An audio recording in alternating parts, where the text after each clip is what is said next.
بعض گناہ اس قسم کے کہ ان کی سزا آخرت میں تو ہوگی، لیکن اس دنیا میں بھی آپ آنکھیں بند کر کے قسم اٹھا سکتے کہ اللہ کی قسم، اللہ ان کا بدلہ اس دنیا میں لیتا ہے۔ ان گناہوں میں سے ایک گناہ زنا ہے۔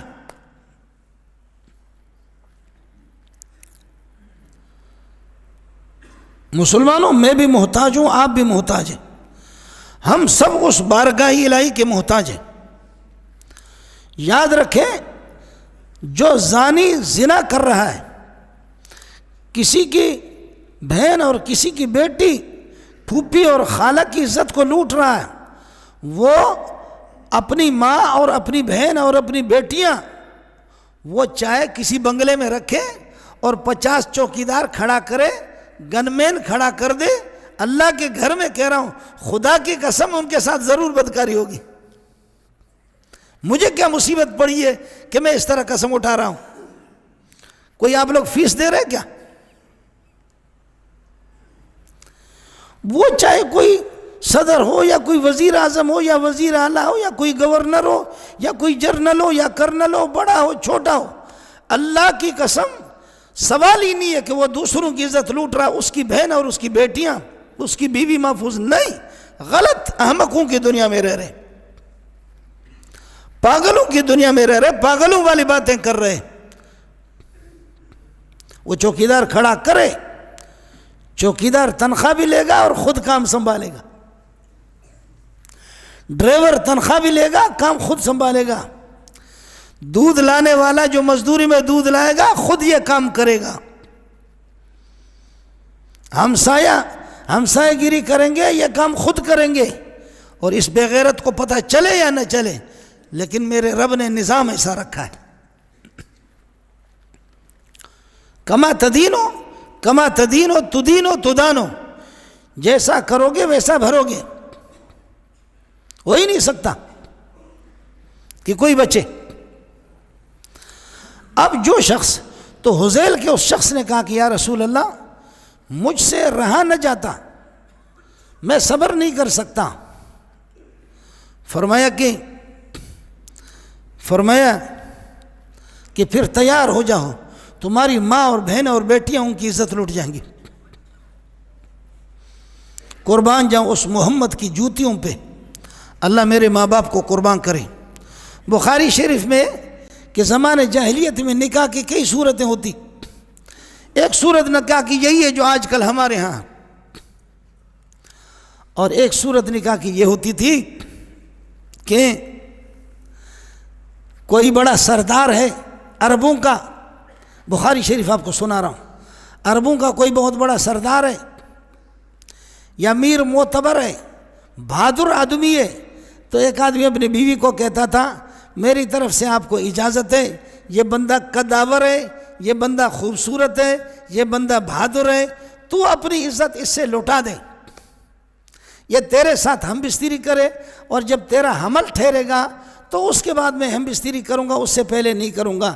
یہ اس لیے تاکہ یہ جو سنڈا منڈا ہے نا، اس کا نطفہ تیرے پیٹ میں جائے گا تو بچہ جو پیدا ہوگا وہ بھی قداور ہوگا، خوبصورت ہوگا، معتبر ہوگا، بہادر ہوگا۔ لعنت نہ ہو تمہاری اس بہادری پر۔ یہ بھی تھا جی۔ آپ کہیں گے مولوی صاحب پتہ نہیں کون سے اسٹیشن سے گفتگو کر رہا ہے، میں بخاری آپ کو سنا رہا۔ ایک نکاح کا موجودہ یہ طریقہ ہے جو آپ دیکھ رہے مولوی صاحب پڑھا رہا، یہ میرے محمد نے بتایا سب کو صلی اللہ علیہ وسلم، یہ غیرت والا طریقہ ہے۔ اور دوسرا طریقہ فرمایا کہ یہ بیوی کو اجازت ہوتی تھی کہ تم جاؤ کسی بدمعاش کو دیکھو، اور فلانا بندہ طاقتور ہے، قداور ہے، خوبصورت ہے، سردار ہے، میری طرف سے اجازت ہے، تو اپنی عزت اسے لوٹا دے، اور جب تیرا حمل ٹھہرے گا اس کے بعد پھر میں ہم بستری کروں گا۔ یہ اس لیے کہ اس سانڈ سے جو بچہ پیدا ہوگا وہ بڑا نسلی ہوگا، وہ سردار ہوگا، جیسے کہ یہ مردار سردار ہے۔ تیسری صورت میرے نبی نے فرمایا کہ ایک عورت اور اس کے 10 یار ہوتے تھے، 15 یار ہوتے تھے، یہ چیزیں مولوی آپ کو نہیں سنائیں گے، میں بخاری سنا رہا ہوں آپ کو۔ تیسری صورت میرے نبی نے فرمایا کہ 10-12 بے غیرت وہ کسی عورت سے رابطہ کرتی تھی اور ہر ایک اپنی خدمات پیش کرتے، اور جب اس کے بچہ پیدا ہوتا تو وہ اپنے یاروں کو پیغام بھیجتی تھی، او کتو بتو اکتو ابسو کلہم اجمعون، رحیم داد، کریم داد، عطا محمد، پتے محمد، 10 ہو گئے، تم سب کا مجھ سے تعلق تھا، حاضر ہو جاؤ، تمہاری محنتوں نے رنگ لایا ہے۔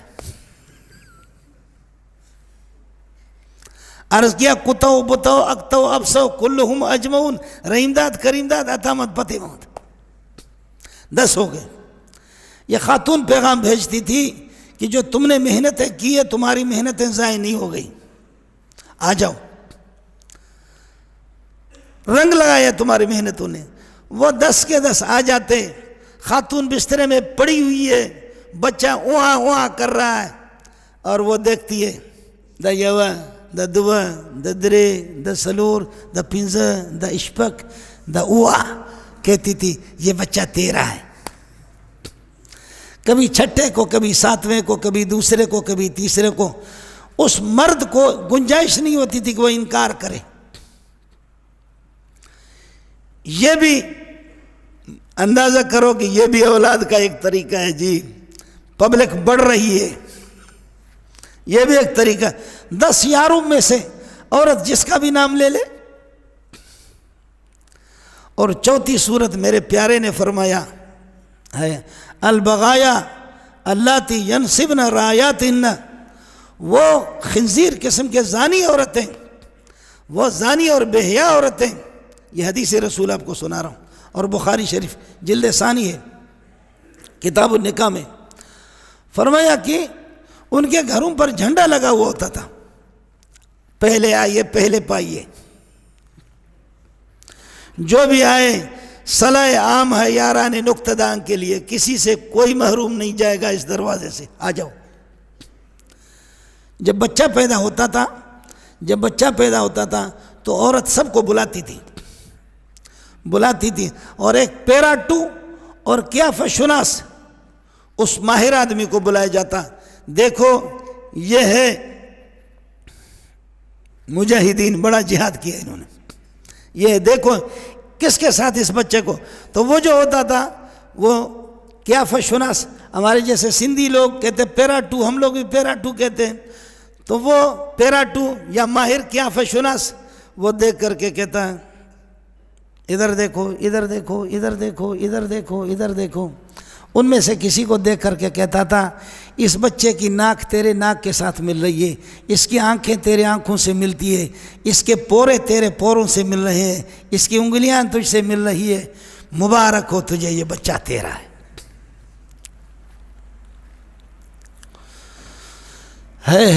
اما عائشہ فرماتی ہے کہ یہ سب بے حیائی کے نکاح تھے، یہ تینوں صورتیں نکاح وہی ایک غیرت مند والے ہیں جو محمد نے بتایا صلی اللہ علیہ وسلم۔ اس طریقے پر بھی بے حیائی پھیلتی تھی۔ میرے نبی نے فرمایا خبردار الا لا یسقین احدکم ماءہ زرع غیرہ، خبردار تم میں سے کوئی اپنے نطفے کو کسی کی کھیتی میں، اللہ کا خوف کرو، اپنے نطفے کو اس طرح استعمال نہ کرو۔ میں بھی محتاج ہوں اور آپ بھی محتاج ہیں۔ عرض یہ کیا، حدیث میں آتا کہ ما فشى الزنا فی قوم الا اہلکہم، جہاں زنا اور بے حیائی پھیلے وہاں ہلاکت اور تباہی، رزق میں بھی تباہی، حکومت میں تباہی، عوام میں تباہی، ہر طرح سے تباہی۔ اور اہلکار حکومت کے جب اعلیٰ درجے کے بے غیرت ہوں تو پھر ملک کیوں تباہ نہیں ہوگا؟ ہے پیر صاحب جب شراب پی رہا ہو تو مریدوں کا کیا ہوگا؟ امام خطیب صاحب جب شراب پی رہا ہو تو مقتدیوں کا کیا ہوگا؟ یہ سلسلہ ہے جی۔ ما فشى الزنا فی قوم الا اہلکہم، لیکن ظاہر ہے ملک کا اعلیٰ طبقہ وہ احکام شریعہ کا پابند نہیں ہے۔ میں بھی پابند ہوں، آپ بھی پابند ہیں، مجھے بھی اللہ کا حکم ہے، آپ کو بھی اللہ کا حکم ہے، میں بھی غیرت کا محتاج ہوں، آپ بھی غیرت کے طالب ہیں، ہر انسان کو غیرت چاہیے۔ اور اس بدکاری سے یاد رکھیں، اس کا آسان طریقہ یہ ہے، قُل لِّلْمُؤْمِنِينَ يَغُضُّوا مِنْ أَبْصَارِهِمْ وَيَحْفَظُوا فُرُوجَهُمْ، جہاں سے گزرو اپنی نگاہ نیچے کر لو۔ مومنین کو چاہیے کہ وہ اپنی نگاہ نیچے کر لے، اور اگر نگاہ پڑ گئی نظر نیچے کرو، اس پر نگاہ پڑ گئی نظر نیچے کر لو، کمال ہے تیرا، تیرے لیے ثواب ہے۔ اور نگاہ پڑ گئی، اچانک نگاہ پڑ گئی، نیچے کر لیا، پھر دوبارہ دیکھ لیا، پھر سے بارہ، میرے نبی نے فرمایا فَإِنَّ لَكَ الْأُولَى وَعَلَيْكَ الثَّانِيَةُ، پہلا تو تجھے ثواب ملے گا، اچانک نگاہ پڑ گئی۔ نگاہ ڈالنا الگ ہے، نگاہ کا پڑھنا الگ ہے۔ نگاہ ڈالنا الگ ہے، نگاہ کا پڑ جانا الگ ہے۔ بعض لوگ کہتے ہیں کہ بھائی اوپر اوپر نہیں دیکھو، وہ نیچے سے دیکھتے، کہتے ہیں نظریں نیچے کرو، تو وہ بالکل ناڑے کے قریب دیکھتا ہے ہم کو، اوپر اوپر سے نہ دیکھو۔ نہیں، تیرا کمال ہے کہ اچانک تیری نگاہ پڑ گئی، چیز آپ کو بھا گئی، پھر بھی اللہ کو سامنے رکھا، آپ نے نظر نیچے کر لیا اور بالکل اندھے بن گئے، تو واہ واہ، میرا رب کہے گا شیطان اچانک اس کی نگاہ پڑ گئی، شیطان کتنا وسوسہ ڈال رہا ہے، لیکن میرا بندہ اس کی نہیں مان رہا، میرا مان رہا ہے، میں راضی ہو گیا اسے۔ لیکن دوسری مرتبہ دیکھ لینا، تیسری مرتبہ دیکھ لینا، اور پھر میں عرض کرا نگاہ کا پڑھنا الگ ہے، نگاہ ڈالنا الگ ہے۔ نگاہ ڈال کر کے دیکھتا ہے، خبردار۔ عجیب بات آپ کو بتاؤں، یہ آنکھیں اٹھتی نہیں ہیں۔ پہلی مرتبہ آدمی کسی اجنبیہ کو دیکھتا ہے، ایسے دیکھ بھی نہیں سکتا، آنکھیں بیٹھ جاتی ہیں، پھر دیکھے، آج کل پرسوں ترسوں خرسوں ٹھرسوں شرسوں، ہفتہ 2 ہفتہ، مہینہ، سال 2 سال، پھر یہ آنکھوں کے یہ اسپرنگ ٹوٹ جاتے ہیں، پھر یہ ایسے بے حیا بن جاتی ہے کہ بغیر دیکھے یہ بیٹھتی بھی نہیں ہے۔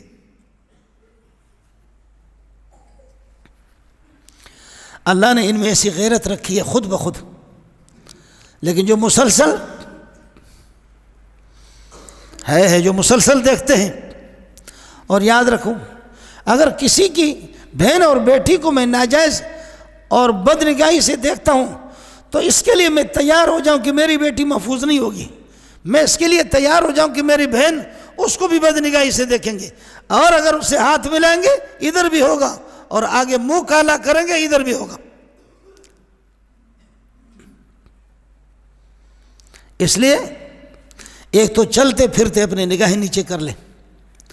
عورتیں، ان کو باہر نکلنے کی اجازت نہیں، ہاں ضرورت کے تحت سودا سلف خریدنے والا کوئی نہیں، ہماری مائیں بہنیں بیٹیاں جا سکتی ہیں، اتنی پابندی بھی نہیں ہے۔ اگر کوئی نہیں ہے، عاجز قسم کے خواتین پردے کے تحت جائیں، سودا سلف اپنا خرید لیں، لیکن جائیں باہر تو سیدھے سادے کپڑوں میں جائیں۔ اندر شوہر رہ رہا ہے تو شوہر کے لیے کبھی اپنے آپ کو بناؤ سنگار نہیں کرتی، لیکن جب کوئی باہر شادی ہوتی ہے، جہاں باہر جانا ہوتا ہے، ایسے بناؤ سنگار، گویا کہ اس کا نکاح باہر کسی سے ہو رہا ہے۔ اس لیے میرے نبی نے فرمایا ان المرأۃ اذا خرجت استشرفها الشیطان، عورت جب گھر سے باہر نکلتی ہے تو شیطان استشرفها الشیطان، شیطان اس طرح اس کو دیکھتا ہے، زو چل میں دیکھ رہا ہوں، تو نہیں لوٹے گی گھر، تیرے لوٹنے سے پہلے کتنے نگاہوں کو تیرے کے ساتھ، ان کا بھی منہ کالا کروں گا، تیرا بھی منہ کالا کروں گا۔ اس لیے عورتوں کو بغیر ضرورت کے باہر نکلنے کی اجازت بھی نہیں۔ مزید ویڈیوز کے لیے آپ ہمارے فیس بک پیج کو لائک کریں اور ساتھ ہی ہمارے یوٹیوب چینل کو بھی سبسکرائب کریں تاکہ کسی بھی ناگہانی کی صورت میں آپ کو ہماری ویڈیوز بر وقت مل سکے۔